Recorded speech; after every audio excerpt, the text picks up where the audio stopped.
Assalamualaikum warahmatullahi wabarakatuh. Pemirsa yang dirahmati Allah, syukur alhamdulillahi rabbil alamin. Kita panjatkan kehadirat Allah subhanahu wa ta'ala. Salawat dan salam semoga tetap dan selalu tercurahkan kepada junjungan kita Nabi Agung Muhammad sallallahu alaihi wasallam wa ala alihi wa ashabihi ajma'in. Pemirsa yang dirahmati Allah, marilah kita sama-sama ikuti dawuh-dawuh dari Hadratus Syekh Kiai Haji Bahauddin Nur Salim. Semoga apa yang disampaikan nanti menjadi pelajaran bagi kita hidup di dunia dan akhirnya bisa menjadi bekal kita di akhirat nanti. Amin amin ya rabbal alamin. Penyembelian itu harus pakai bismillah. Kalimat harus ini harus dengan arti taruhan sah tidak sah. Apa harus sebagai etika? Apa harus sebagai supaya kebiasaan baik ini bertahan? Saya ulang lagi ya. Misalnya Pak Arifin dawuh teng jenengan cung nyembelih pitik kudu maca bismillah. Kalau kamu memotong hewan harus baca bismillah. Kata harus itu apa artinya syarat sah? Sehingga kalau tidak baca tidak sah. Apa keharusan dalam makna etikanya harus baca bismillah. Jadi urusannya hanya apa? Etika atau afdoliyah. Atau kita tidak ingin kultur baca bismillah itu hilang, sehingga barang tidak wajib pun kita wajibkan supaya kultur baca bismillah itu tidak hilang. Nah, Imam Syafi'i itu milih yang tidak wajib. Itu hanya urusan etika. Sehingga zabihatul muslim meskipun nggak baca bismillah, baik secara sengaja maupun lupa tetap halal ya, tetap sah, tetap halal. Tapi beberapa ulama mengatakan baca bismillah itu wajib dan menjadi syarat sah. Ya kira-kira karena pamit tadi, yang beri nyawa itu Allah, kok apa yang menghilangkan nggak pamit, sudah menghilangkan nyawanya ayam dimakan lagi. Wah itu selingkuhannya kan mesti marah itu. Selingkuhannya, pacarnya, anaknya, cucunya itu kan marah itu. Tapi kalau pamit yang punya kan dah. Coba kalau ayam cantik yang pas kamu sembelih itu lanangannya kan mangkel itu. Kalau kebetulan sudah tua kan karep-karepmu kan gitu. Jadi apa? Itu yang tahu Sarah. Saya ulang lagi, yang tahu Sarah, karena ini sudah jelimet. Sudah jelimet. Sehingga enggak ada kitab matan yang induk kecuali di Sarah ini. Dulu ada kitab namanya Takrib, karangannya Abi Suja. Terus disarai kecil sekali oleh Fathul Qorib, ya, oleh Ibnul Qasim Al-Huzi itu. Terus disarai lagi oleh Bajuri. Jadi Bajuri itu sudah syarhun ala syarhin warifin, ya, sudah syarhun ala syarhin, bukan syarhun ala matnin tapi syarhun ala syarhin. Nah, kenapa memang kita butuh itu? Saya ulang lagi, kita butuh itu.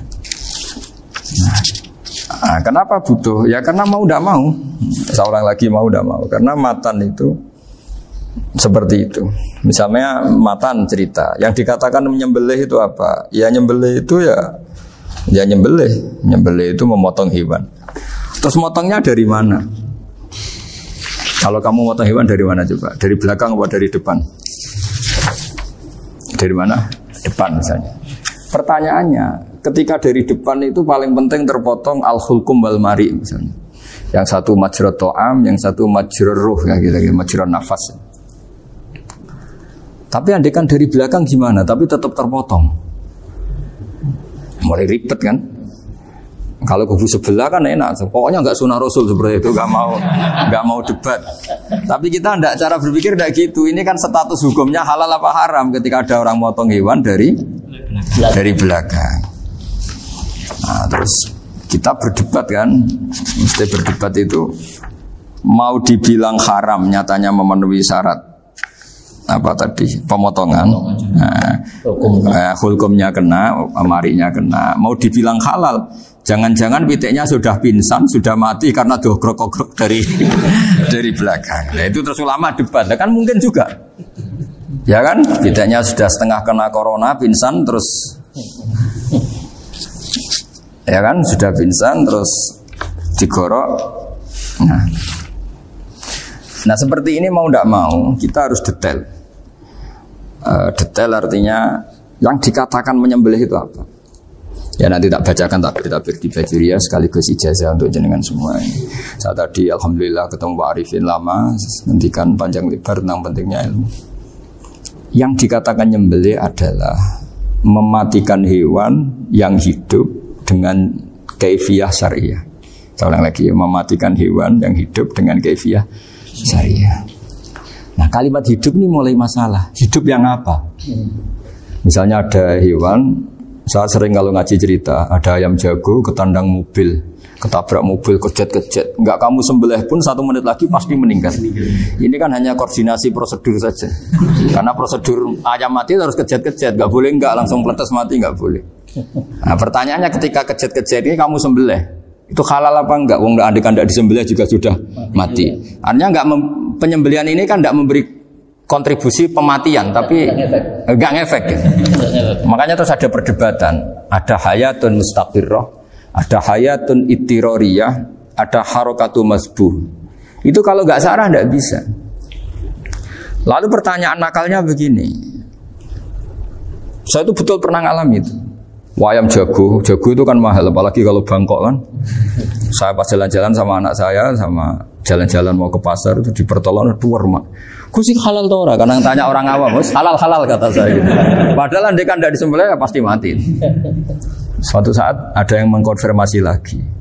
Saya bilang kalau kiai ya tidak pantas makan ayam gitu, tapi kalau kamu tidak kiai ya pantas saja. Daripada rata halal lo geremeng eman kan ribet. Nah sebetulnya itu dalam mazhab Syafi'i itu tidak halal karena dia sudah tidak punya hayatun mustaqirrah.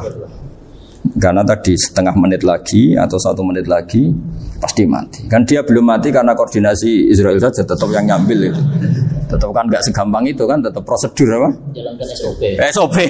SOP-nya harus ada. Nggak boleh mati selonang-selonang itu, nggak boleh. Tetap ada SOP kata Pak Arifin ada SOP. Dia kalau sama saya bisa guyon kalau.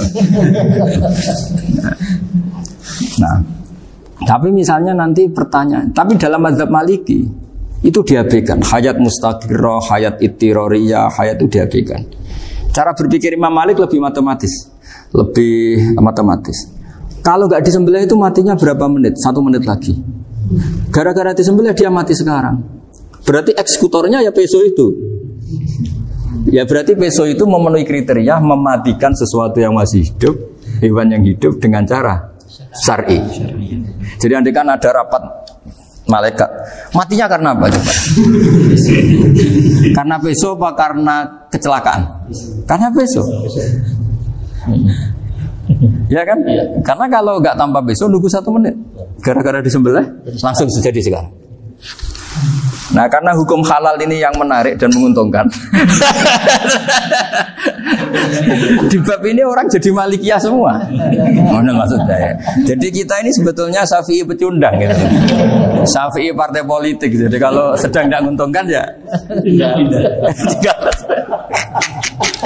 kata siapa kita Syafi'i banget? Tidak juga itu. Ya, jadi karena tadi ya kalau pada level perdebatan ulama itu ada tadi ya, ada seperti itu, ada hayatun mustaqirrah, ada hayatun ittiroriyah, ada harokatul masbuh. Jadi tak baca ya supaya dapat barokahnya ulama ya. Jadi tak baca versinya ini di halaman, terus kitab ini saya tinggal sebagai amal saya, keluarga saya, sebagai penghormatan saya sama Habib Ali, Habib Qures, Habib Hussein semuanya, Pak Arifin dan Bismillahirrahmanirrahim. Wa'alam, ini halaman 562, ikutnya bab kitab ahkami syaiti wa dzabai. Ya jadi nanti yang mungkin kalau beda halaman cari di babnya kalau beda halaman cari di babnya. Karena kadang beda halaman warifnya. Kalau cetakan sekarang enggak. Beda. Iya, kadang beda juz pun. Kayak Ikhya sekarang tuh sampai 6 juz. Zaman kita ngaji kan 4 ya. Di orang ada yang 6, ada yang ribet cetakan sekarang ya. Di atas ada 10. Satu Ikhya itu. Hurufnya dibesarin. Ikhya biasa. Iya, ada yang sama. Karena ngerti zaman akhir paling sudah agak buta huruf. Saya tuh dulu punya guru terakhum sudah sepuh. Itu baca gini nggak bisa, Pak. Jadi kalau di kelas harus dituliskan pakai spidol. Mulang Minhajul Abidin, sudah sepuh sih. Kalau ngajar itu nggak bisa jalan, udah pakai becak. Tuh yang nulis agak kurang ajar. Nulis CD cepet bar. Jadi kadang itu apa itu? Beliau masih semangat, tulisannya habis. Loh kok sentek jeng. Terus ya wes ya. Jadi nulisnya di HVS baru dulu. Udah cepat selesai. Iya. Nah kalau beliau pakai kitab sudah enggak berso itu. Anak-anak wah nulis CD benang ber. Hari itu. Saya ulang lagi ya. Jadi yang mau saya baca tadi itu logika fikih ya. Fikih itu berpikir ya. Di mana-mana namanya menyembelih itu apa? Dari hidup dimatikan dengan kaifiyah syariah. Kaifiyah syariah ini tidak boleh kamu nyontohkan harus disembelih, keliru juga. Karena untuk hewan yang berot atau hewan liar cukup dipanah asal ma'an harad dama yang bisa mengalirkan apa? Darah. Jadi makanya saya umumkan bikaifiyah dan syariah Pak Arif ini kan tidak harus motong kan bentuknya. Kalau hewan liar kan atau sapi kurban liar kan, sapi kurban ucul liar kan boleh dipanah, boleh macam-macam. Nah kalau tembak bisa diperdebatkan karena daun serapi Pak Arif ini. Jadi bisa debat. Meskipun ada yang bilang boleh tapi bisa debat lagi kan? Karena daun serapi api Pak Arif. Iya. Tapi ini saya cerita umumnya bikaifiyah dan syariah. Nah karena kalimat hewan hidup, ada kalimat hidup. Hidup yang apa kan pertanyaannya? Hidup yang sudah kejet-kejet, misalnya sudah koma, sudah kena corona, disentak istrinya, itu.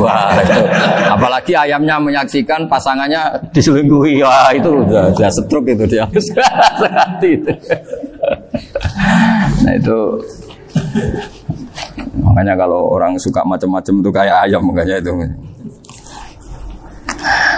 Saya baca ya. Bismillahirrahmanirrahim. Wa'lam annahu yujadu fi ibaratihim hayatun mustaqirrah, hayatun mustamirrah, harakatu mazbuh. Wa yuqalu aisyu mazbuhin. Wal farqu bainaha annal hayata al mustaqirrah yakunu ma'ha ibsarun bi ikhtiyarin wa nutqun bi ikhtiyarin wa harakatun ikhtiyariyah. Wal hayat al mustamirrah ya allati tastamiru ila khurujir ruh minal jasad. Wa harakatul masbuh yallati la yabqa ma'ha ibsarun bi ikhtiyarin wala nutqun bi ikhtiyarin wala harakatu ikhtiyariyah. Bal yakun ma'ha ibsar wa nutqun wa harakatun ittirariyah ini wa ba'duhum farraqa bainahuma. Sampai saat terus ini. Jadi ini perbedaan-perbedaan pandangan ulama. Nah, Imam Malik itu mengabaikan semua istilah itu. Sing penting pas mbok sembelih iku kecelok urip, cara wong Jawa iku kecelok urip. Cek hayat mustaqirrah, cek ittirariyah, cek harakatu mazbuh, pokoknya kecelok urip. Ini kecelok urip bisa dibilang masih hidup. Karena kalau bisa dibilang masih hidup, kamu sembelih, tetap nanti rapat malaikat kira-kira gitu. Ini matinya karena apa? Karena kecelakaan. Oh kalau kecelakaan 1 menit lagi matinya dong. Tapi kan matinya sekarang ya karena disembelih. Nah tadi saya bilang sebenarnya mazhab Syafi'i itu tidak seperti itu. Karena Imam Malik menghalalkan, biasanya penggemarnya lebih banyak. Di bangsa halal itu kan penggemarnya masih banyak. Tapi ya sudahlah, itu masih ahli sunnah karena salah satu dari mazhab 4. Tapi logikanya juga masuk. Jadi kita bukan sekedar taklid ke Imam Malik, tapi kalau kita ikhtiyat ikut Imam Syafi'i, monggo. Karena mungkin secara medis karena mengalami seperti itu, mungkin tingkat kesehatannya apanya sudah. Ya sudah lah, yang penting makanya terus orang Jawa pinter, nak PTE jago ya halal, nak cilik enggak lah. Itu kan ibarat perdebatan antara kepiting sama yuyu. Yang menghalalkan kepiting itu mengharamkan yuyu, tahu yuyu yang kecil di sawah ya. Tak tanya, kenapa yuyu halal? Karena amfibi Gus, bisa hidup di dua alam. Memangnya kepiting enggak? Oh beda. Ternyata beda maksudnya. Eman Gus kalau haram. Eman kan kalau yuyu haram kan enggak ngefek kan kecil. Ini mufti kok. Oh udah kadang halal, udah kadang makan selama ini. Iya selama ini udah kadang makan itu. Makanya banyak kiai yang mengharamkan kepiting sebetulnya, tapi minoritas kan? Minoritas. Tapi yang mengharamkan yuyu mayoritas, wong kecil aja. Jadi kita ribet ikut siapa gitu. Kata siapa ahli fikih gak mikir untung rugi. Makanya saya ini bingung, jadi saya ini kan kiai ya, kiai betul. Susah kadang jadi kiai. Sebagian guru saya itu mengharamkan kepiting. Nah kalau kayak dolan di daerah Juwono Mas Nafis daerah itu. Penghormatan tertinggi santri itu kalau nyugoi kiainya kepideng karena itu makanan termahal. Bingung kan dia? Mau tidak makan itu kayaknya dipersiapkan betul Pak Rifan. Sudah ada effort ya. Warna nyari yang mahal kan. Mau makan itu sebagian guru kita mengaramkan. Akhirnya ya ada darurat tadi. Makan sekadarnya. Kalau saya habis 3 pasti israf. Kalau habis 1 prosedur hormat yang nyugui. Itu susahnya jadi kiai. Kalau kamu kan tidak kiai, mumpung gratis. Enaknya gak jadi kiai kan itu Mas. Pertimbangannya mumpung gratis. Sudah gitu masih mun dibutuh mawon, makai dibutuh mawon. Oh digawa tenan. Tapi sebetulnya ada sisi naif dari yang bilang halal tadi. Ketika yang bilang hal naif itu versinya, tapi ya nggak apa-apa, semoga dimaafkan Allah. Naifnya tadi, tapi saya tidak tapi itu masalah khilafiyah ya. Semoga yang mengatakan halal juga benar, karena punya perhitungan iman tadi. Tapi yang bilang halal itu tak tanya, Yuyu itu halal apa haram? Lucunya jawab haram semua. Yuyu bahasa Indonesia nggak ada kayaknya. Nggak tahu juga saya apa. Yang penting paham tapi Yuyu yang kecil itu. Itu kalau diharamkan nggak ada yang protes ya? Nggak ada. Tapi kalau kepiting?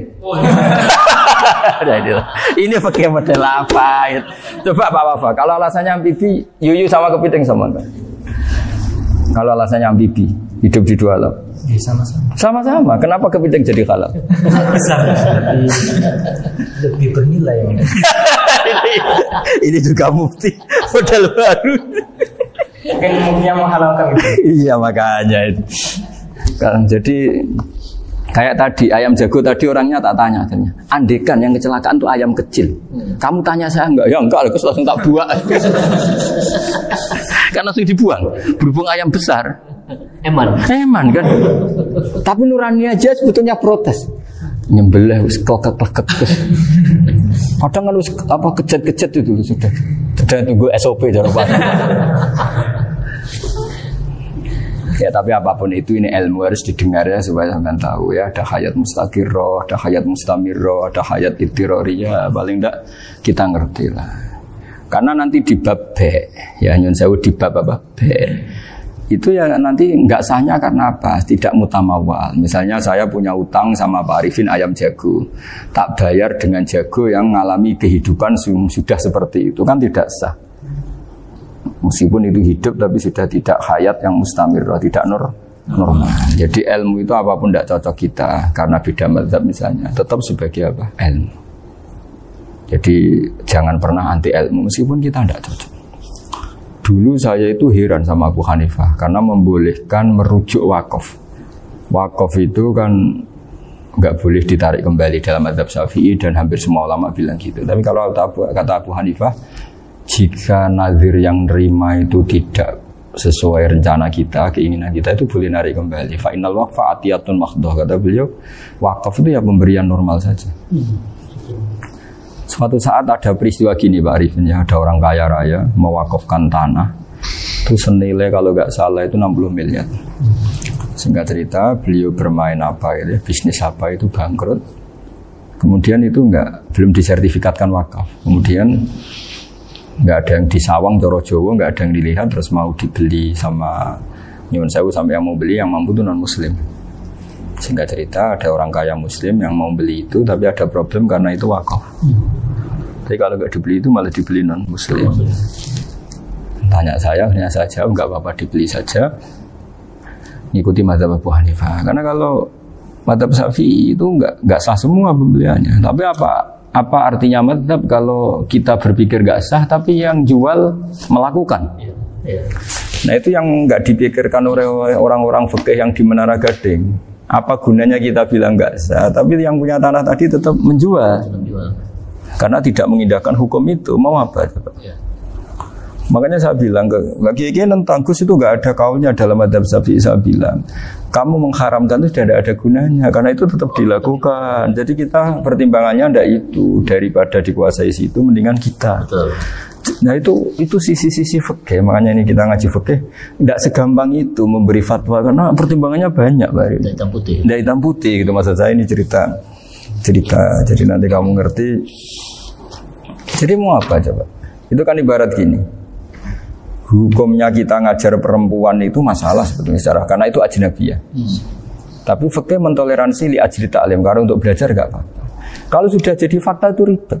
Dia maunya belajar sama kamu, dan sekali kamu tidak mau belajar ke yang lain yang potensi menyesatkan. Jadi fikihnya bukan masalah nazar lagi, sudah penyelamatan. Ribet kan kalau sudah begitu. Saya punya kenangan yang menurut saya itu harus jadi trauma. Siapapun harus jadi trauma. Ini cerita sedikit. Ini masih ngaji fikih, pertimbangan. Ada orang itu sangat khusyuk, sangat khusyuknya di rumahnya Pak Wafa itu nggak ada TV, nggak ada motor, nggak ada apa saja. Ketika anaknya berkembang agak dewasa, itu pertama naik motor itu ya utang jasa sama kawan-kawannya. Pertama dia ngelihat nikmati TV ya dari kawan-kawannya. Corong Jawa, mbek tanggane lah. Padahal orang tuanya ini protektif justru karena banyak tangganya sing ndak pati Islami lah. Ya mereka orang Islam tapi ya enggak sholat, enggak apa. Singkat cerita orang tuanya ini datang ke rumah saya nangis.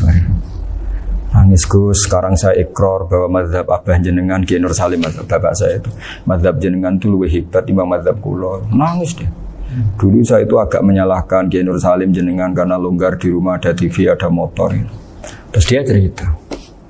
Nah karena anaknya ini pertama bisa naik motor, untuk anak ABG ini kan jasa yang luar biasa. Karena dia butuh sekali bisa naik motor, dipinjemin. Akhirnya walhasil anaknya ini yang saya merantau ke Jakarta kemana? Akhirnya lam yusolli wa lam yasum. Padahal anaknya ya kiai kampung. Terus tak ceritain. Terus akhirnya dia tanya, kenapa sih Gus jenengan sama abah kok longgar gitu sama anak? Terus tak ceritani gini Pak Arifin, menurut ilmu al-insan abdul ihsan, manusia itu budaknya kebaikan. Karena utang jasanya sama anak ini, ya dia akan ainut anak ini. Sementara kenangannya mbek jenengan mbok amui. Tidak boleh. Dia baru ngakui ya Gus saya itu nyun sewu hanya khusyuk tapi kurang ilmu. Tadi dia hanya berdasar khusyuk. Bocah kok main delok TV kan pikirannya hanya gitu. Ini cerita ilmu, saya bukan menjustifikasi manapun, ini kan cerita ilmu Pak Arifin. Jadi semuanya itu ada hitung-hitungannya. Coba kalau kita terlalu stakung be anak pertama naik motor jasanya orang nggak sholat ya, pertama roh TV jasanya orang nggak sholat. Coba terikatnya anak ini sama kita apa sama orang itu? Sama orang itu. Bayangkan kalau umur ABG, kalau umur sak Arifin Pak Wafa ini nafsu astagfirullah kan. Gue cop tuwa nome ya orang. Gaya tok, bareng tua udah khusus gue gaya tok. Aslinya nome bodoh. Ya saya sama semua. Cuma saya kan lebih jujur dari biasa. Jadi orang itu harus ngitung gitu. Itu kenapa Mbah Mun tuh kiai alim alama. Setahu saya dalamnya ada TV. Putra-putra ini lihat TV. Meskipun kita tidak mungkiri negatifnya TV, kita nggak mungkiri Pak Arifin ya. Tapi tadi ketika anak-anak ABG itu pertama lihat TV jasanya tonggoni. Kalau kebetulan tanggane wong soleh nggak masalah ya. Kalau enggak, itu nangis ke rumah saya itu ya Allah. Nyesel dia. Tapi saya bilang gini, ini jenengan tiang soleh, mesti anak jenengan suatu saat kembali. Coba pola jenengan harus rubah. Ini hebatnya Nabi. Ketika Sayyidah Aisyah masih kecil, minta diperlihatkan Li'bul Habasyah. Itu ya diturutin kan masyhur itu. Kayak apa Nabi? Karena kalau nggak diturutin, pasti Sayyidah Aisyah akan ngidolakan mainan yang lain yang di luaran sana malah. Itu karena Nabi punya kearifan tadi. Jadi ini kan ilmu, lagi-lagi ilmu. Jadi yang semua itu harus dibaca dengan ilmu. Makanya kata Nabi, ad-dunya mal'unatun mal'unun fiha illa dzikrawah wa ma'alahu aw aliman aw muta'alliman. Karena dunia ini hanya bisa dibaca dengan ilmu. Yang diridhai Allah maksudnya hanya bisa saya itu banyak kenal menteri, kenal pejabat. Tapi saya tidak pernah melihat itu sebagai pejabat. Melihatnya itu orang yang ingin belajar agama. Kalau sekali salah melihat, yang hidup itu tamaknya Pak Arifin. Yang hidup kan tamaknya. Saya kenal orang kaya, kok melihat kaya, yang hidup itu tamaknya. Ingin dapat ini, dapat. Tapi kalau melihat itu sebagai hamba Allah yang ingin belajar, insya Allah kita selamat dari tamak. Meskipun kita ya manusia tidak sempurna. Setidaknya ketika dia lomo atau tidak lomo, nyalami template apa tidak ngefek, karena kita melihat ini mau belajar. Tapi kalau kamu didorong tamak, katanya orang kaya ternyata nggak tahu haknya kiai, ribet kan? Ribet. Ya kalau kamu punya santri cantik ya lihat itu sebagai santri kamu. Jangan melihat ini mau enggak sama saya, kalau enggak ya wah ya ribet kalau gitu. Ini anak-anak muda harus dilatih ikhlas, baru bahaya ini santri-santri sampean kalau enggak dilatih ikhlas ini bahaya. Karena ini belum punya penggemar pejabat, paling ya anak-anak yang ya tadi ABG. Jadi lah Sarah kembali lagi Sarah itu membicarakan itu detail. Jadi ya makanya kenapa orang mati yang lahir langsung meninggal itu nggak wajib disolati. Alasannya di fikih ya lucu, karena dikatakan sholat mayit di mana-mana mayit itu sabakohu hayatun. Di mana-mana namanya mati itu terdahului oleh hidup. Nah ini nggak pernah hidup langsung mati. Jadi fikih itu kadang lucu. Ya gitu aja alasannya. Kamu nyolati apa? Mayit. Kenapa kok mayit? Jadi mayit itu namanya mayit. Orang mati artinya pernah hidup. Nah itu Sarah. Jadi ketika matan hanya cerita wasiktu alladzi lam yastahila, enggak pernah nangis, lam yusalla alaihi. Sarah bilang mergo ora tau urip. Kalau enggak pernah hidup berarti enggak bisa dikatakan mati. Kayak sampean miskin itu kan enggak bisa dikatakan bangkrut. ya miskin aja gitu loh. Kan gitu ya. Karena nggak pernah kaya. Kayak Mas Nafis nggak bisa dikatakan, oh itu Qurannya lupa gimana? Nggak pernah hafal. Jadi yang dikatakan lupa itu pernah hafal. Nggak lupa nggak apa, Gus Qurannya lupa, gaya nggak pernah hafal, kok bilang apa? Lupa gitu. Nggak boleh Pak Wafa bilang saya ini bangkrut apa? Nggak pernah kaya kok bangkrut. Jadi semua itu ada aturannya itu. Nah itu Sarah, lagi-lagi Sarah. Jadi kan banyak yang syarhun ala syarhin. Jadi kayak kitab takrib itu disarai Fathul Qorib. Jadi Fathul Qorib itu sudah Sarah.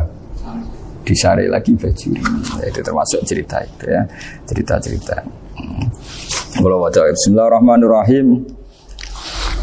Ya, wa yakunu qad dzukira daf'atan wahidatan la fi daf'ataini. Islam tujad al hayat al mustaqira inda daf'ati saniyah. Amma idza wujidat al hayat al mustaqira daf'a saniyah fayakhilu al masbuhu aidan. Fasartu wujudul hayat al mustaqira fi ibtida'il wati akhir marrah. Wa makharu dzalika inda tulil fasli wa illa fala rafa'a sikina wa ada fawran aw alqaha liqaniya kalatan wa akhadha ghayraha fawran aw saqatat minhu wa akhadha ghayraha halan aw qallaba wa qata'a biyama bagi hal al masbuh. Jadi ini masalah Sarah. Sarah itu sudah detail. Misalnya gini, kamu motong ayam. Motong ayam harus sekaligus shred jadi. Jangan sampai nyuwun sewu 2 kali. Jangan-jangan misalnya gini, ayam tak potong pas ke kiri separuh. Ya, ke kiri separuh apa hulkumnya. Pak Arifin datang, Assalamualaikum Gus Pak, waalaikumsalam, terus santai jagungan dulu. Jagungan sampai besoknya itu enggak meneruskan. Bareng-bareng balik salam, ingat lagi lu ayam saya ini. Ketika saya meneruskan ini, potensi ayam ini sudah mati atau sudah hidup yang ini masih mazhab Syafi'i loh ya. Atau sudah hidup yang sudah tidak normal. Artinya apa? Penyembelian kedua yang mengeksekusi tadi sebenarnya mengeksekusi barang mati. Yang penyembelian pertama tidak bisa dikatakan penyembelian karena tidak sampai mati. Penyembelian kedua berstatus setengah mati. Nah, kalau seperti itu maka haram. Kecuali itu dilakukan secara fauron. Fauron dicontohkan nyembelih ternyata pesunya kedul terus ngambil yang lain, tapi fauron langsung atau terjatuh ngambil langsung. Ya itu boleh karena ditoleransi. Tapi kalau kalam ajnabi kata dia mohon Pak Arifin. Seperti Pak Arifin sih alhamdulillah sih. Jaminan mau rawuh. Dari ayamnya asem mana. Ini harus sebar. Ini orang ngawur betul. Jadi, nah itu Sarah. Bicara sampai detail itu Sarah. Jadi ada sekian kemungkinan. Jadi termasuk yang diandaikan apa? Nah, hayat mustaqirah itu batasnya yakunu maha ibsorun bi ikhtiyarin wa nutkun bi ikhtiyarin wa harakatun ikhtiyariyah. Hayat mustaqirah itu kalau dia betok-betok itu ya karena karepnya. Maksudnya gini, gamane cara roh pitik wedok engkek ya cek karepe dhewe. Cara dia melihat peso itu karepe ya masih lari. Jadi misalnya ada ayam. Ayam kita sembelih baru luka sedikit. Belum sampai andaikan dibiarin ya mungkin suatu saat sembuh, luka. Terus melihat kamu lari ketakutan, karena kamu dianggap gladiator, killer lah. Lah itu berarti punya hayat mustaqirah. Tapi sudah kalau kamu sembelih karek ngriwit, roh kowe wis ra wedi. Ya kan? Mau demo ya sudah enggak berkutik, ya dia berarti tidak punya hayat mustaqirah gitu. Ya batasannya itu Joro. Nah, dalam mazhab Syafi'i syarat sahnya penyembelihan harus hewan itu punya hayat mustaqirah. Nah ini sarah ya, jadi sarah itu lebih jelimet. Nah makanya kenapa tidak boleh nyembelih pakai yang tumpul Mas Nafis? Takutnya ayamnya itu ngalami dohtoh, atau kok ditekek. Misalnya sama nyembelih pakai peso tumpul, ini kini ketekek, takut. Kan dia misalnya ayamnya jantungan, roh peso wes setruk kan, udah gitu ketekek. Nah itu mati dulu pasti itu. Siksa. Jadi pas diongok-ongok dia sudah mati. Jadi nanti kalau di akhirat, sebetulnya saya sudah mati loh, ngawur ya. Wah apalagi nganggu keris Naga Sosro, wah itu sudah gereng sakti kan, diginikin dok sudah mati kan.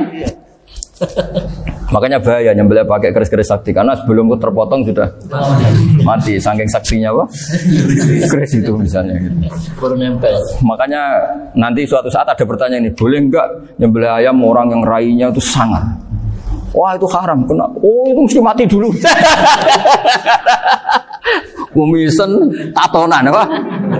Ya algojo. Iya kayak algojo. Ayamnya jenis apa? Stroke ya? Jenis penakut. Pas mau disembelih, tidak mati. Jadi hati-hati ya nyembelih ayam. Jadi kalau orang kampung Pak Arifin ya, orang kampung mudin kampung. Mungkin kalau orang kota sudah nyuwun sewu gak peduli. Kalau orang kampung itu apa itu Pak Arifin? Kalau nyembelih jago itu sampai apa itu? Ilatnya dikeluarin dulu. Oh iya. Apa ya? Iya karena takutnya katanya beberapa yang kaget itu kelek apa? Ketelan. Iya ketelan ya. Nah, itu ya ada kearifan gitu, tapi ya terlalu ya menyiksa ayam. Tapi memang potensi katanya Pak Arif. Katanya yang ahli-ahli itu ya. Jadi kalau dia jago ya mau disembelih, saking takutnya itu. Kalau orang Jawa kalau takut kan yang ngelek idu ya. Orang Jawa loh ya. Itu kalau orang takut kan kadang apa kayak. Nah ayam itu nak ketakut. Kadang ininya terus apa? Lidahnya masuk. Akhirnya pas disembelih ini nggak kena. Nah, makanya terus banyak mudin yang punya ikhtiar tadi. Pernah lihat loh apa yang ayam jago itu? Ilatnya di ya, itu ya tidak wajib cuma tidak bisa kita salahkan. Tapi kata penyembelih yang lain tak tanya eksekutor yang lain, pokoknya rodok dipenegus. Iku serai so. Saya belum pernah nyembelih ayam karena ini kan selain nggak profesi saya juga nggak mentolonan saya. Tapi ini beberapa kefiah ya, yang penting kita tahu ilmunya. Yang paling pokok itu qatul khulqum wal mari. Ya kira-kira dalan sing digo nafas sama digo makanan tadi.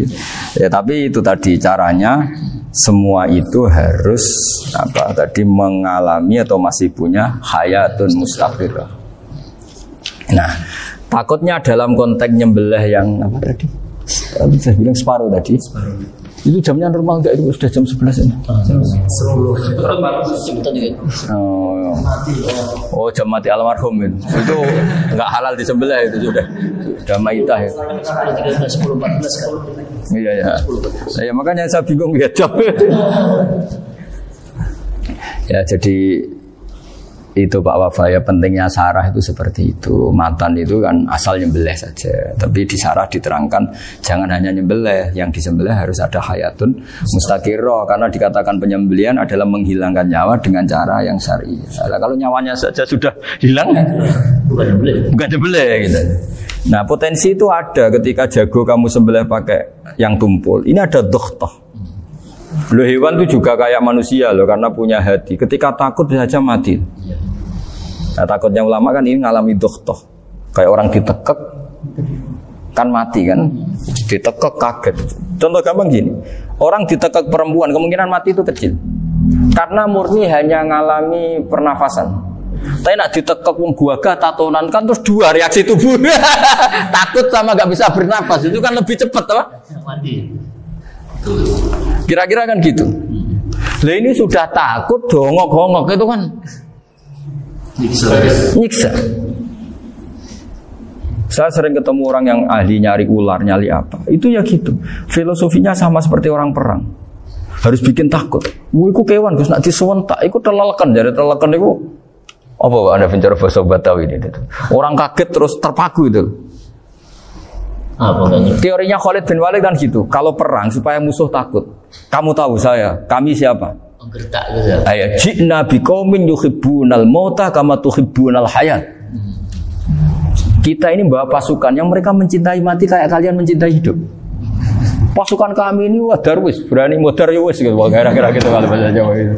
Gertak mati. Berani mati. Mati. Akhirnya musuhnya kan nah, di antara syaratnya perang kan gitu, harus bikin musuh itu takut, gemeter.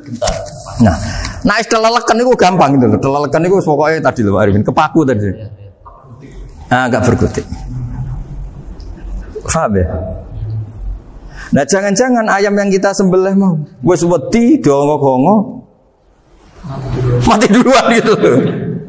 Nah makanya terus kata musannaf kalau bisa itu wa yakunu madzukira bidafatin wahidah. Kalau itu usahakan sekali jadi. Tapi itu bukan berarti syarat sahnya harus sekali jadi. Kira-kira karena tadi enggak kebayangkan kalau baru separuh tak. Assalamualaikum Gus Pak. Waalaikumsalam Pak Arifin, sepundi kabarnya? Baru itu terus ingat diteruskan lagi. Kemungkinan ini sudah mati apa? Nah makanya ya tapi lagi-lagi ini sarah ya tak baca bismillahirrahmanirrahim wa yakunu qad umadzukira daf'atan wahidatan la fi daf'ataini fa innahu yahrumul masbuh hina itu. Kalau dua kali, tapi dua kali maksudnya yang satu kali ini mengakibatkan kematian. Dikatakan penyembelian belum sempurna, dikatakan hidup toh nanti pasti mati, berarti tidak mengalami hayatun mustaqirah. Paham ya? Jadi ini semoga dapat barokah dari para ulama.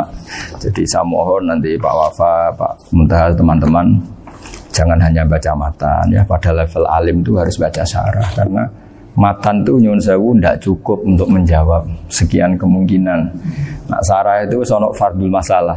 Ya Pak Arifin ya mengandekan masalah meskipun belum terjadi ya pengandaian sehingga nanti kalau terjadi kalau militer itu apa? A, B ya? Alternatif gimana? Kalau strategi itu kalau ada sekian A, B, C. Kalau A gagal B sudah siap militer. Jadi kalau masuk surga pintu satu gak bisa itu kedua lewat teras sembrono. Bagi Al-Fatihah.